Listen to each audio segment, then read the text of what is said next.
ក្នុងសម័យកាលចំណេះដឹងអាចរកបានងាយនៅក្បែរដៃដូចជា Google AI YouTube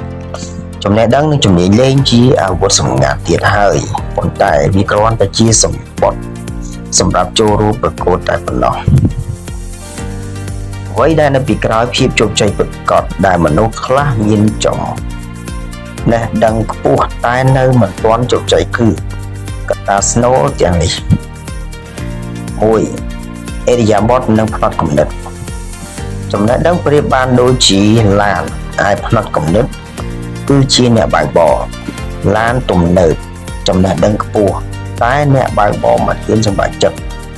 មានគោលដៅច្បាស់លាស់ឬខ្លាចការលំបាកក៏មិនអាចទៅដល់គោលដៅបានដែរភាពជោគជ័យពិតប្រាកដត្រូវការgrowth mindset ផ្នត់គំនិតឬចម្រើនតែចាត់ទុកបញ្ហាជាមេរៀនមិនមែនជាឧបសគ្គ2ក្នុងការអនុវត្តបច្ចុប្បន្នមានអ្នកចេះច្រើនណាស់ប៉ុន្តែមានអ្នកធ្វើតិចតួចបំផុតមនុស្សជោគជ័យមិនមែនជាមនុស្សដែលដឹងច្រើនជាងគេប៉ុន្តែជាមនុស្សដែលហ៊ានធ្វើនិងធ្វើបានលឿនជាងគេការដឹង100ជំពូក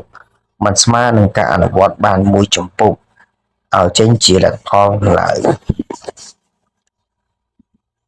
3បញ្ហាស្មារតីម្ដងដូចដែលយើងធ្លាប់បាននិយាយពីមុន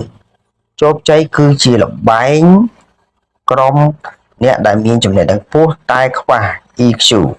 បញ្ញាស្មារតីមិនចេះរាប់អានមនុស្សមិនចេះធ្វើការងារក្រុមឬមិនអាចគ្រប់គ្រងអារម្មណ៍ខ្លួនបានអាចជួបភាពតល់ច្រកនៅពេលអាជីវកម្មការងាររីកចម្រើនធំសមត្ថភាពក្នុងការធ្វើឲ្យអ្នកដទៃជឿជាក់និងចង់ធ្វើការងារជាមួយគឺជាគន្លឹះ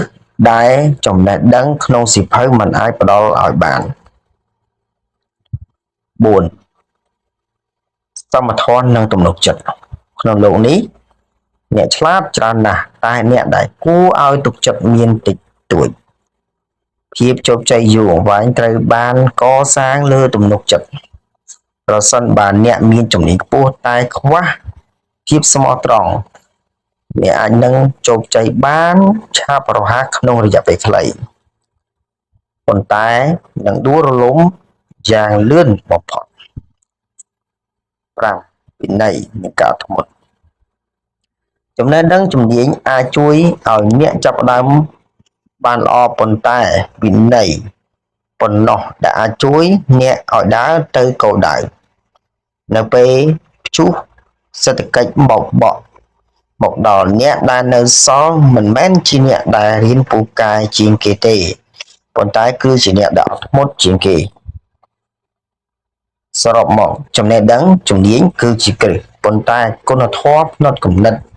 និងការអនុវត្តជាក់ស្ដែងគឺជាអាគារនឹងមានតែគ្រឹះតែមិនសង់អាគារក៏មិនអាចហៅថាជាផ្ទះសម្រាប់ជ្រកកោនបានដែរតើបងប្អូនយល់យ៉ាងណាសម្រាប់ទស្សនៈខាងលើសូមជម្រាបទាំងអស់គ្នាសូមអរគុណ